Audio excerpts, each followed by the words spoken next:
요한복음 1장 1절부터 5절까지 우리 함께 읽도록 하겠습니다.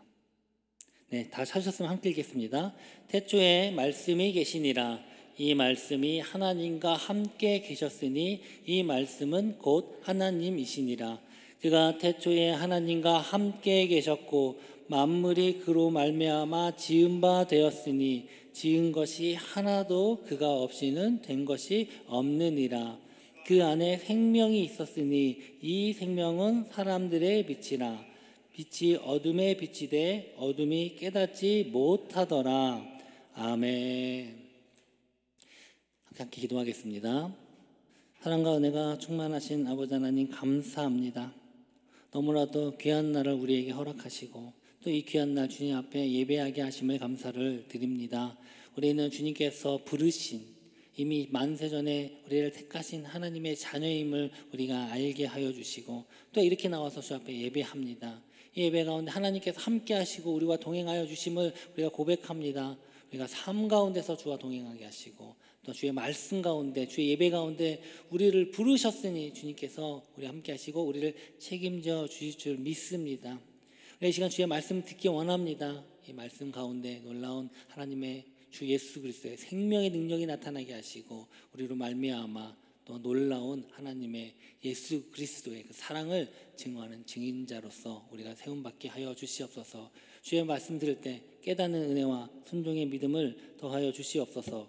이 모든 말씀 우리 주 예수 그리스도의 이름으로 기도합니다. 아멘. 우리 다시 한번 인사할까요? 샬롬. 네, 하나님의 은혜와 평강이 또 오늘 이 주일 오전에 저와 여러분과 함께하길 주의 이름으로 소망합니다. 오늘은 예수님은 참 하나님이시다. 예수님은 참 하나님이시다 라는 제목으로 하나님 말씀을 증거하도록 하겠습니다. 신약에서 맨 처음에 나오는 예수님의 행적을 기록한 그 네 가지의 복음서가 있습니다. 그 중에서 특별히 앞에 세 복음서 마태복음, 마가복음, 누가복음은요 굉장히 유사성이 많습니다. 그리고 공통된 관점이 있다. 공통된 관점을 가지고 기록했다라고 얘기해서 공관복음이라고 부릅니다. 그런데 이 네 번째 복음서인 이 요한복음은요 그 기존에 있는 세 공관복음과는 좀 많은 다른 내용들이 많이 기록되어 있습니다. 특별히 예수 그리스도에 대한 신학적인 특성이 나타나는데요. 그래서 따로 신학자들은 분류를 하고 있습니다. 그래서 오늘은 이 사도 요한이 특별히 말하고자 했던 그 예수님에 대해서 한번 함께 살펴보기를 원합니다. 어쩌면 오늘 조금 어려울 수도 있을지도 모르겠지만 이미 여러분들은 이미 수준이 굉장히 높으신 분들이라 잘 따라오시며 은혜를 나누실 줄 믿습니다. 우리 요한복음 1장 1절은요 대부분의 항상 처음이 중요합니다. 그런데 특히 요한복음 1장 1절은 또 어떤 성경보다도 중요합니다. 그래서 우리 한번 함께 읽어보도록 하겠습니다. 요한복음 1장 1절입니다. 태초에 말씀이 계시니라. 이 말씀이 하나님과 함께 계셨으니 이 말씀은 곧 하나님이시니라. 아멘. 그렇습니다. 예수님은 누구신가에 대해서 말씀하고 계신데요. 바로 예수님은 누구시냐? 태초부터 계신, 태초에 계신 분이다 라고 말씀하고 계십니다. 태초에라는 말은요 맨 처음이라는 뜻입니다. 즉 이 세상 온 우주가 시작되던 때를 말하고 있습니다. 이 과학에서는 이 우주가 시작될 때 아주 작은 점에서부터 이 우주가 시작되었다 그렇게 이야기를 합니다. 그리고 세상에서 가장 작은 것을 분자라고 합니다.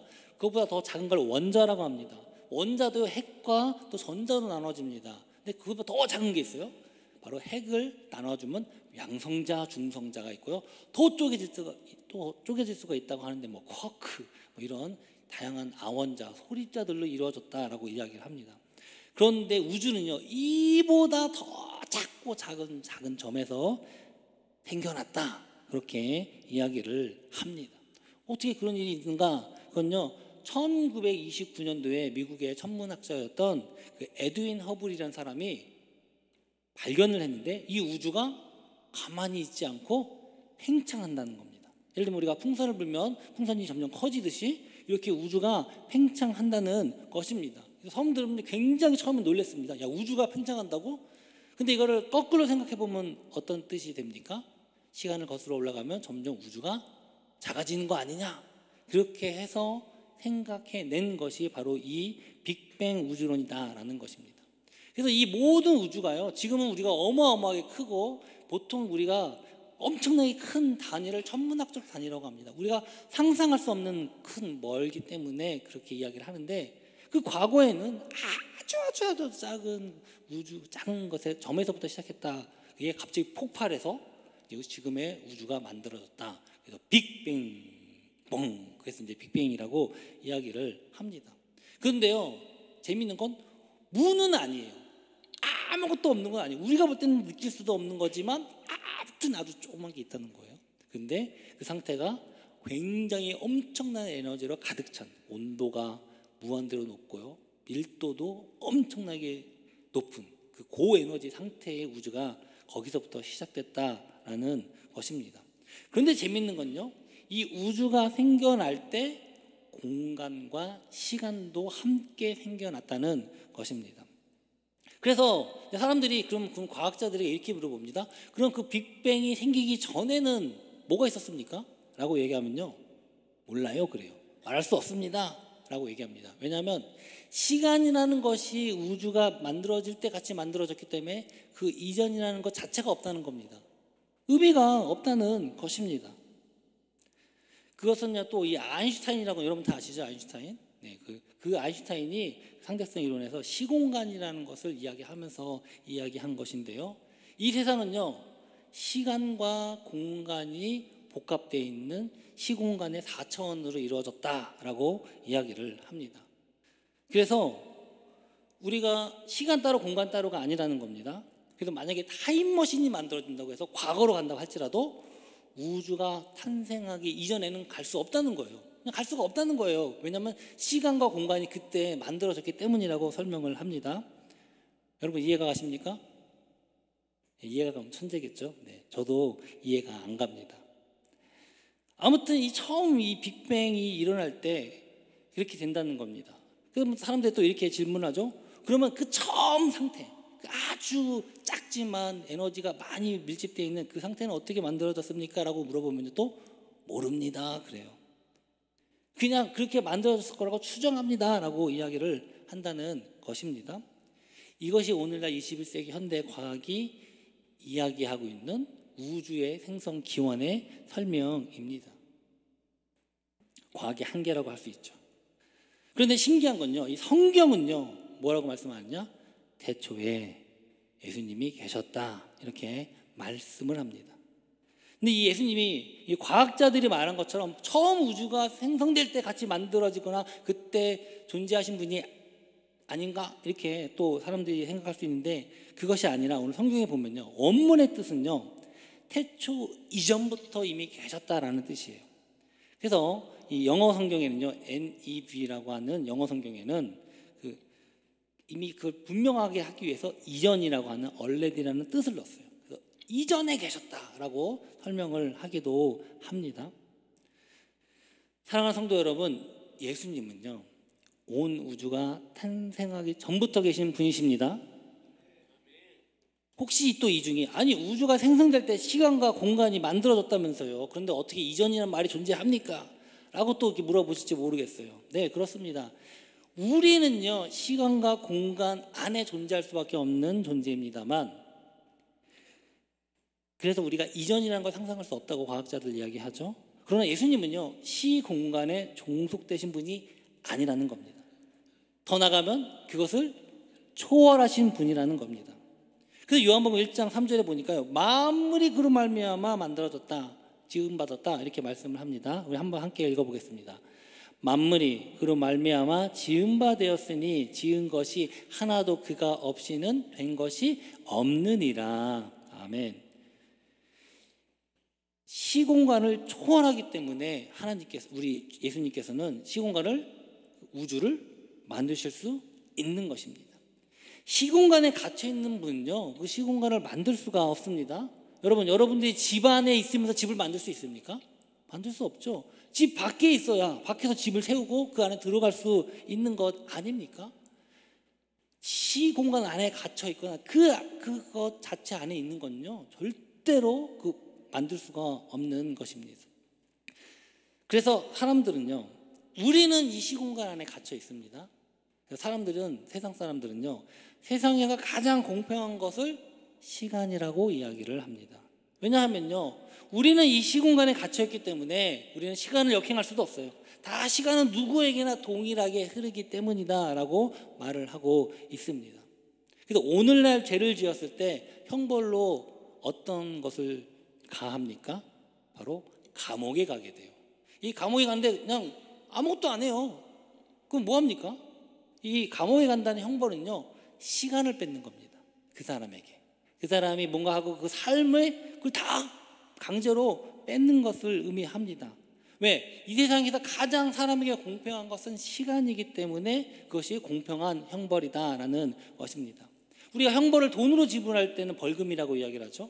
근데 만약 모든 형벌을 벌금으로 지불하게 될 때 어떤 일이 벌어질까요? 누구에게는요, 돈 100원도 아까운 사람이 있을 수 있습니다.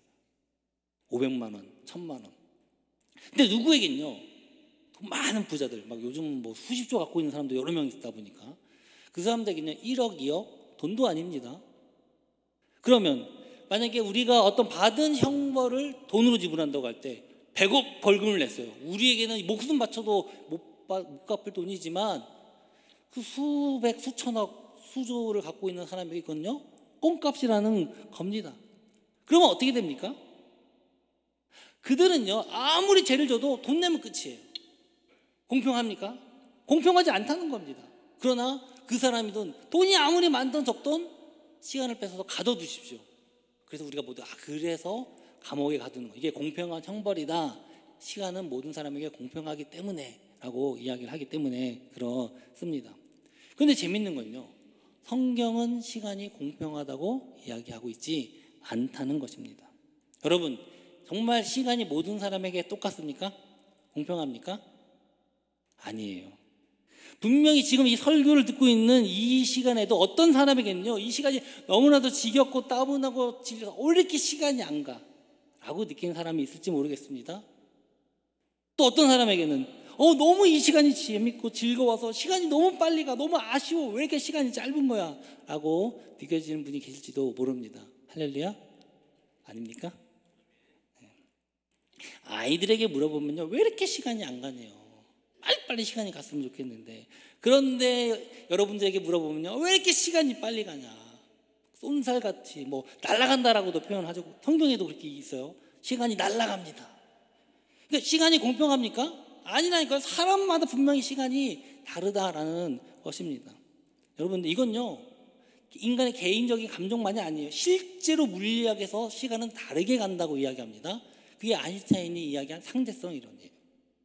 그러니까 정확히 얘기하면 사람이 어떤 상태냐, 운동 상태에 따라서 시간이 다르게 간다는 거예요.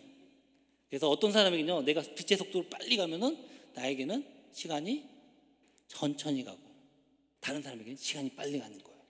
실제로 물리학에서 이야기하고 있는 시간의 상대성입니다. 절대로 시간은요, 공평하지 않다라는 것입니다.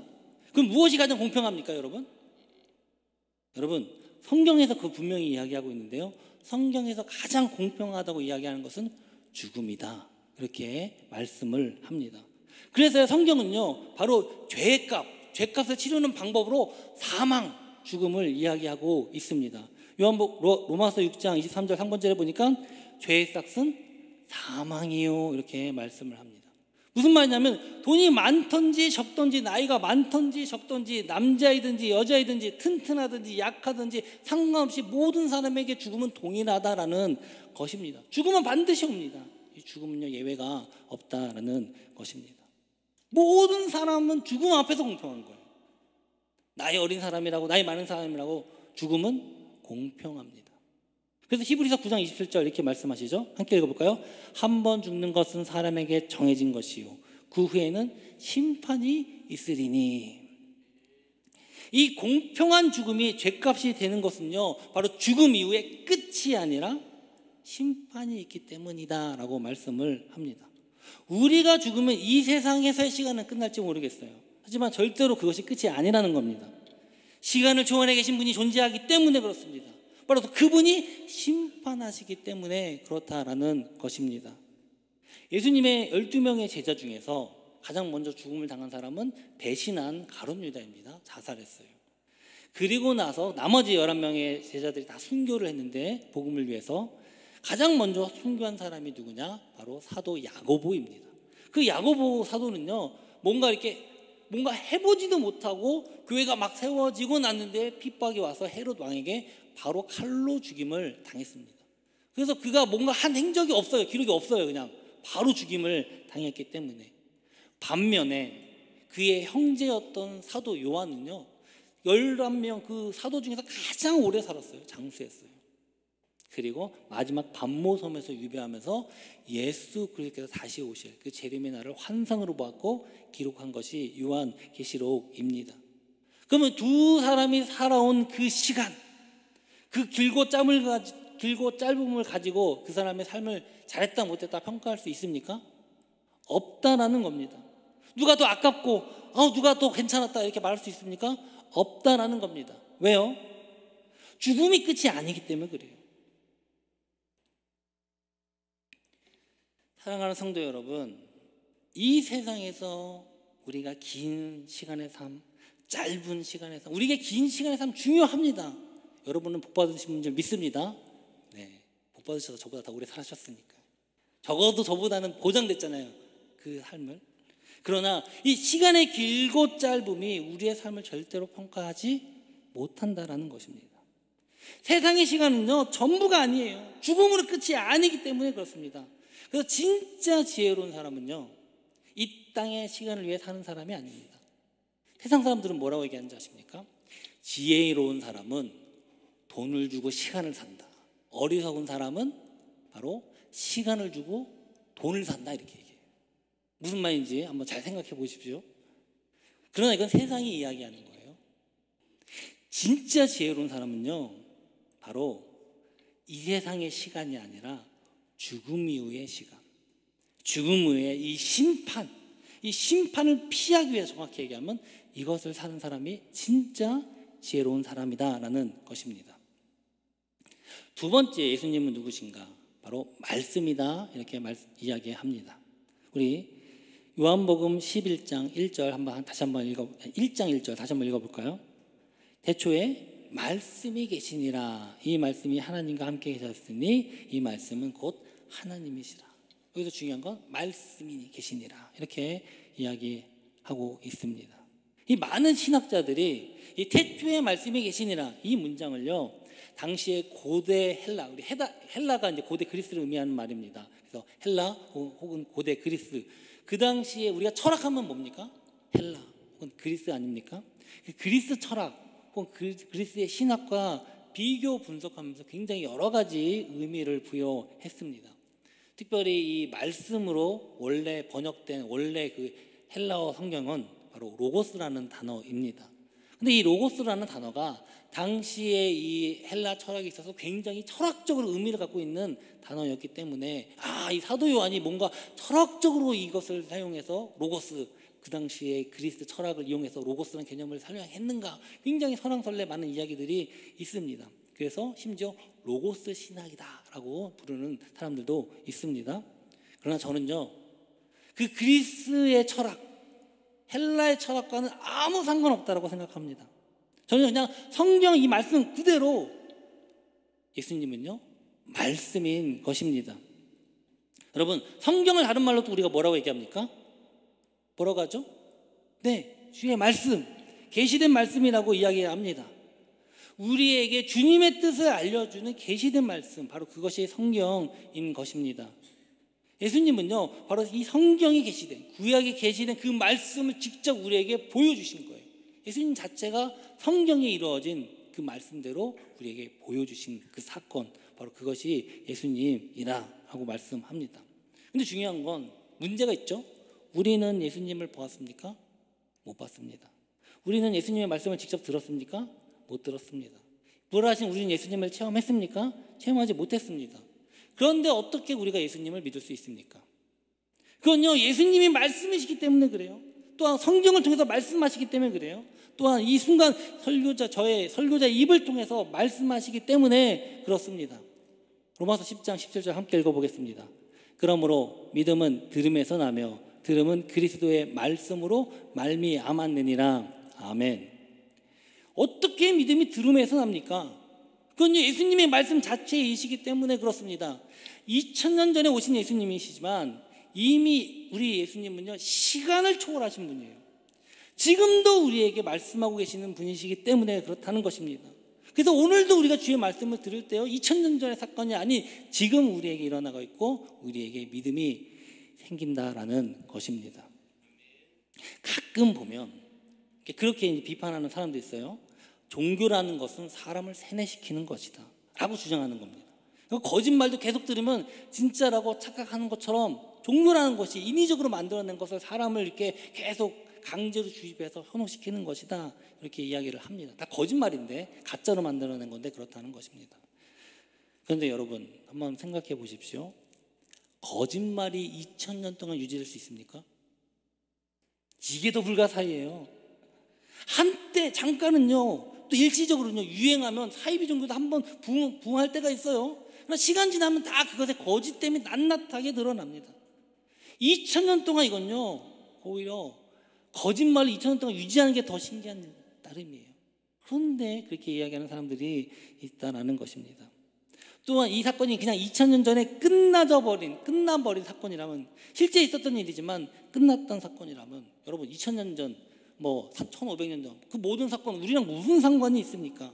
그냥 옛날에 지나간 한 사건에 불과할 것입니다. 그냥 우리랑 지금 전혀 상관없는 옛날 구닥다리 이 팔레스타인 지역의 하나의 에피소드에 불과할 수도 있겠죠. 그런데 어떻게 그랬던 그 말씀이 지금 우리가 말씀을 들을 때 사람이 변하고 또 악한 마음을 가진 사람이 회개를 하고 또 놀라운 일들이 발생할 수 있냐는 것입니다. 그건요, 바로 예수님이 시간을 초월해서 우리에게 말씀하시고 또 그 말씀이 선포될 때 그 말씀을 듣는 사람들이 믿음이 생기고 역사가 일어나기 때문에 그렇습니다.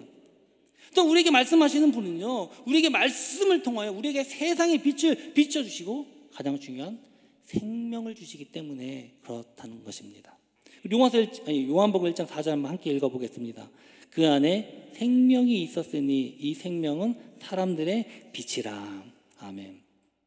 우리가 주의 말씀인 성경을 중시하고 또 이 선포를 통해서 듣는 주의 말씀을 예배 가운데서 가장 중시하는 이유가 바로 여기에 있습니다. 사랑하는 성도 여러분, 주의 말씀을 통하여 믿음이 일어납니다.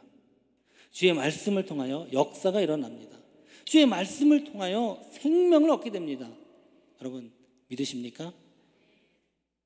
세 번째, 예수님은 누구십니까? 바로 하나님이시다, 이렇게 말씀합니다. 요한복음 1장 1절 다시 한번 읽어보겠습니다. 태초에 말씀이 계시니라. 이 말씀이 하나님과 함께 계셨으니 이 말씀은 곧 하나님이시니라. 아멘. 제가 믿지 않는 분들에게, 이 초신자들에게 이 기독교 교리를 설명할 때 바로 예수님이 하나님이시다라는 걸 설명할 때 가장 이제 힘들 때입니다. 왜냐하면 처음에 예수님이 하나님의 아들이라면서요. 근데 어떻게 또 하나님이라고 합니까? 하는 것입니다. 예수님이면 예수님이고 하나님이면 하나님이지. 또 아버지면 아버지고 아들이면 아들이지. 사람이면 사람이지. 왜 사람이고 하나님이고 아들이고 아버지고 아들이고 왜 이렇게 막 짬뽕해서 이렇게 얘기하냐는 거예요. 헷갈린다는 겁니다. 여러분 결론부터 제가 말씀드리겠습니다. 저도 잘 몰라요. 하지만 성경에 그렇게 쓰여 있으니까 제가 그렇게 말씀을 드리는 것입니다. 성경은요, 예수님을 하나님의 근본 본체시다 이렇게 말씀을 합니다. 빌립보서 2장 6절입니다. 그는 근본 하나님의 본체시나 하나님과 동등됨을 취할 것으로 여기지 아니하시고, 하지만 분명히 하나님과 동등한 본체신데 동등함을 취하지 아니하시고 스스로 낮추어 사람이 되셨다라는 것입니다. 빌립보서 2장 7절입니다. 오히려 자기를 비워 종의 형체를 가지사 사람들과 같이 되셨고, 원래 예수님은요, 그 능력과 권능이 있어서 무한하시고 영원하시고 모든 시간을 초월하시며 또 그 신성이 있어서 하나님과 하나도 차이가 없으신 본체시 동등하신 분이에요. 그러나 우리를 위해서 사람의 몸을 입고 스스로 낮추셨다는 것입니다. 빌립보서 2장 8절입니다. 사람의 모양으로 나타나사 자기를 낮추시고 죽기까지 복종하셨으니 곧 십자가에 죽으심이라. 우리 때문에 십자가에서 고난당하신 거예요. 전능자 하나님, 창조주의 하나님이셨지만 우리를 구원하시기 위해서 스스로 낮추시고 인간으로 오셔서 고난당하시고 부활하신 바로 참 하나님이시다라는 것입니다. 그래도 이해가 안 간다, 아유 어렵다 하시는 분이 계실 것 같아요. 여러분, 이해가 안 되는 게 당연합니다. 저도 모른다니까요. 이건요, 이 세상의 논리와 지식으로 이야기하는 것은 분명히 아니기 때문에 그렇습니다. 이럴 때 저의 고등학교 2학년 담임 선생님이셨던 그 물리 선생님이셨는데 그 선생님의 말이 딱 떠오릅니다. 이해하려고 하지 말고 외우면 마음이 편해진다. 그렇게 이야기를 하셨어요. 이거 이해가 안 돼도 괜찮습니다. 그냥 믿으시면 됩니다. 그렇지만 그 의미는요, 우리가 분명히 알고 계셔야 돼요. 의미는 무엇이냐? 창조주와 구원자가 동일하다는 겁니다. 이 창조주와 구원자가 동일한 건요, 이 세상에 기독교 하나뿐이 없습니다. 세상의 철학과 종교는요, 창조자와 구원자가 결코 동일하지 않습니다. 그리스 로마 신화를 보면요, 창조주는 가이아라고 하는 여신이에요. 그런데 또 이 세상을 지배하는 건 또 천둥의 신 제우스라고 해요. 인간을 놓고 구원하려고 했던 프로메테우스라는 신은요, 오히려 제우스에게 형벌을 받아서 고통을 당해요. 하급신이에요. 불교는요, 이 세상에 원래부터 있었다고 얘기합니다. 그렇지만 인간이 스스로 수련을 해서 깨달음, 무아, 내가 없음, 그것을 얻으면 해탈하여 부처, 신이 될 수 있다라고 이야기를 합니다. 그래서 물론 먼저 깨달은 사람들이 많으니까 거기는 미륵, 부처, 그 사람들이 도와줄 수는 있대요. 그러나 근본적으로 자기가 해야 한다라고 이야기합니다. 한편 이슬람교는요, 창조주는 알라라고 이야기합니다. 구약 성경을 같이 공유를 하고 있기 때문에. 그러나 구원자는요, 마흐디라고 하는 또 다른 사람이 마지막 때에 나타나서 세상을 평화의 시대로 이끌 것이다 라고 이야기를 합니다. 그건 사람이라는 겁니다. 또 아마 어떤 사람들은요, 그냥 우주 자체가 그냥 신이라는 거예요. 그냥 자연이라고 부르면서 스스로 탄생한 신이다 라고 이야기를 합니다. 이걸 그냥 범신론이라고 이야기를 하는데, 그런가 하면 또 어떤 사람은요, 이 모든 우주 만물에 신이 있다는 겁니다. 벌레에도 신이 있고 나무에도 신이 있고 돌에도 신이 있고 그냥 그 성황당 아무 데나 갖다 놓고 모시면 신이에요. 그게 범죄신론이라고 이야기를 합니다. 여러분, 이들에게 구원이 있습니까? 구원자가 있습니까? 구원자가 있다 해도 능력이 됩니까? 여러분 생각을 해보십시오. 구원자가 창조주와 같은 전지전능한 분이 아니시라면 과연 이 우주에서 우리를 구원하실 수 있냐라는 것입니다. 이 악한 세상에 어떻게 우리를 구원하죠? 바로 이 세상을 만드신 분, 이 세상 모든 것 위에 뛰어나신 그분만이 바로 우리를 구원하실 수 있다라는 것입니다. 사랑하는 성도 여러분, 예수 그리스도는 세상을 창조하신 하나님의 아들이시고 그분과 동등하신 전능자 하나님이시기 때문에 우리를 구원하실 수 있는 겁니다. 그분이 참 하나님이시기 때문에 우리의 구원자가 되시는 것입니다. 여러분도 이제 아시는 분은 다 아시다시피 저희 장인 되시는 우리 이덕수 안수 지사님께서 급성 림프종 혈액암을 판정을 받으셔서 지금 항암 치료에 이제 치료 중에 계십니다. 아마 이제 처음 듣고 깜짝 놀라신 분들 계실 텐데 저희 부부도 그랬습니다. 바로 전주까지 아무렇지도 않게 이제 교회 다 나오시고 하셨거든요. 저 별거 아닌 줄 알았습니다. 근데 이제 최근에 담당 주치의가 이렇게 말씀을 하셨다고 합니다. 이제 와서 하는 이야기지만 처음에 병원에 와서 암으로 판정났을 때 상태가 정말 심각했다라는 거예요. 근데 이제 이게 혈액암이다 보니까 피를 타고 암이 막 온몸을 도는데 온 몸에 암이 다 퍼져 있었어요. 그래서 조금만, 그리고 여기가 팅팅 부어가지고 이게 터지면요 항암 치료가 뭐가 없고 그냥 끝이라네요. 근데 터지기 일부 직전이었어요. 왜냐면 이제 요즘 의료 사태가 계속 있기 때문에 쉽게 이게 치료받기도 어려워서 시간을 또 우리가 별거 아닌 줄 알고 처음에 그냥 소신한 우리의 책임도 있습니다. 그래서 처음에 우리가 항암 치료 아예 이제 포기할까 봐 혹은 너무 낙심할까 봐 그 얘기를 안 했다는 거예요. 근데 이제 와서 이야기를 한다. 근데 또 항암 치료 받을 때 이제 약물로 이제 치료를 하게 되는데 다행히 이제 장기에는 전이가 안 돼서 약물로 치료를 하는데 또 대부분이 이게 이제 소변으로 암을 뽑아내는데 콩팥, 그러니까 신장에 그 전이 될 확률이 매우 높은 상태였다라고 이야기를 했습니다. 그런데 놀랍게도 약물 치료 과정 중에 그 많은 암이 다 빠져나가는 거예요. 할렐루야. 다행히 다른 전기로도 콩팥으로도 전이가 안 된 것입니다. 지금 너무 많이 좋아지셔가지고 한번 또 항암 치료 하셨다가 잠깐 이제 지난주에 아까 오셨죠. 다시 이제 2차 다시 항암 치료 이제 다시 가셨습니다만 지금 굉장히 이제 호전된 상태로 지금 치료를 받고 계십니다. 저희 부부도 참 기도 많이 했습니다만 많은 성도님들께서 함께 기도해 주셔서 우리 주님께서 빨리 응답해 주신 줄 믿습니다. 사랑하는 성도 여러분, 우리를 구원하시는 분은요 바로 예수 그리스도 한 분뿐입니다. 왜? 온 우주를 창조하시고 모든 것 왜 초월하시고 만드시고 또 우리에게 생명 주시는 참 하나님이시기 때문에 그렇습니다. 죽을 수밖에 없는 우리를 구원하시고 보호하시고 인도하시며 영원한 생명을 줄 수 있는 그분, 모든 시간 위에 초월하신 그분, 창조주 그분이 바로 우리 예수님이시기 때문에 우리도 구원하실 수 있는 것입니다.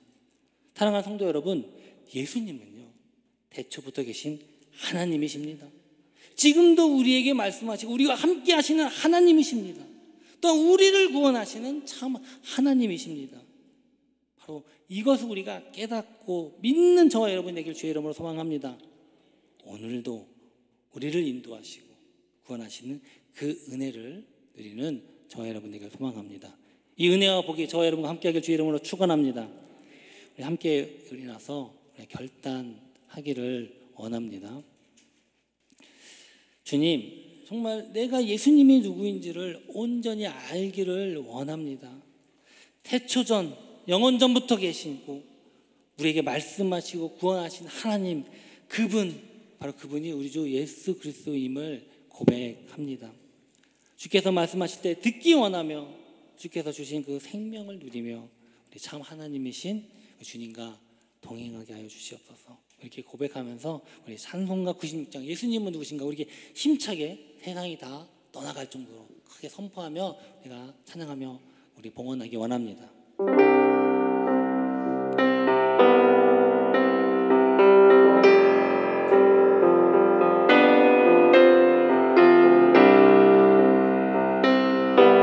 함께 한번 선포해 볼까요? 예수님은 누구신가?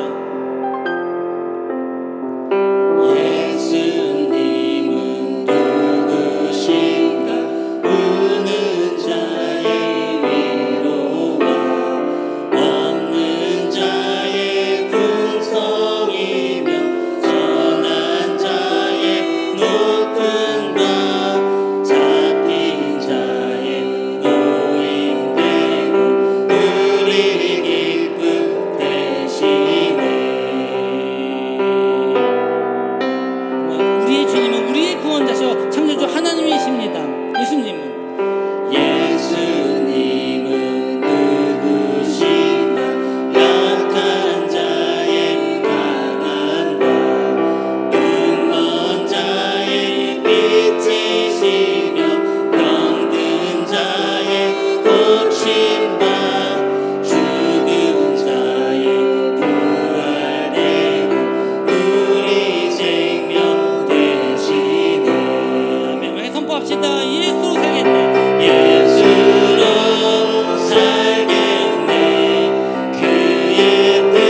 태초전 영원전부터 계시고 오늘도 우리에게 말씀하시고 우리를 구원하시는 그분, 바로 그분이 우리 주 예수 그리스도 참 하나님이심을 고백합니다. 주께서 우리에게 말씀하실 때 우리가 듣게 하여 주시고 그 외에 주의 말씀을 통해 우리의 믿음이 더욱더 살아나게 하시고 그 말씀을 통하여 우리에게 빛으로 오셔서 주님께서 주신 그 생명을 누리기 원합니다. 이 땅 가운데 누리는 생명과 또한 영원한 저 하나님의 나라에서 함께 누리는 그 영원한 삶을 우리가 누리기를 원합니다. 주님 함께하여 주시고 이 세상에 짧을 수밖에 없습니다. 그러나 그것이 다가 아니라 바로 영원한 우리의 삶을 우리에게 약속하셨으니 우리가 그것을 바라보며 나아갈 때 주님 우리 안에 참 평안과 기쁨과 소망이 넘치게 하여 주시옵소서. 정말 주님의 주신 은혜가 감사해. 이 말씀 가지고 또 주님을 알지 못한 많은 사람들에게 전하는 자들이 되게 하여 주시옵소서. 너무나도 주님께 주신 은혜가 감사의 시간 주님 앞에 예물을 드립니다. 11조 주정헌금, 감사헌금, 성교헌금, 건축헌금, 구제헌금, 그의 모든 기타 드려진 예물, 물질이 아니라 헌금의 종류가 아니라 우리 마음에 담겨져 있는 우리의 마음의 중심을 보시고 우리 주 예수 그리스도 우리의 구주로 삼습니다라고 고백하는 주님의 자녀들의 그 고백을 보시고 우리의 드리는 이 예물을 기뻐 받아 주시옵소서. 또한 주 앞에 정말로 드리고 싶어 드리지 못한 그 손길들 기억하시고 더 큰 은혜와 복을 주셔서 더 많은 것을 기쁨으로 감사하며 드리며 간증하는 놀라운 일들이 일어나게 하여 주시옵소서. 지금은 우리 주 예수 그리스도의 은혜와 하나님의 사랑과 성령의 교통하심이 우리 주 예수 그리스도를 바로 알고 온전히 주를 믿는 신앙으로 주의 말씀에 순종하며 예수님이 참 하나님이심을 선포하기로 결단하는 이곳에 예배하는 모든 성도들과 영성으로 참여하는 모든 이들 가운데 지금으로부터 영원히 함께 있을지어다.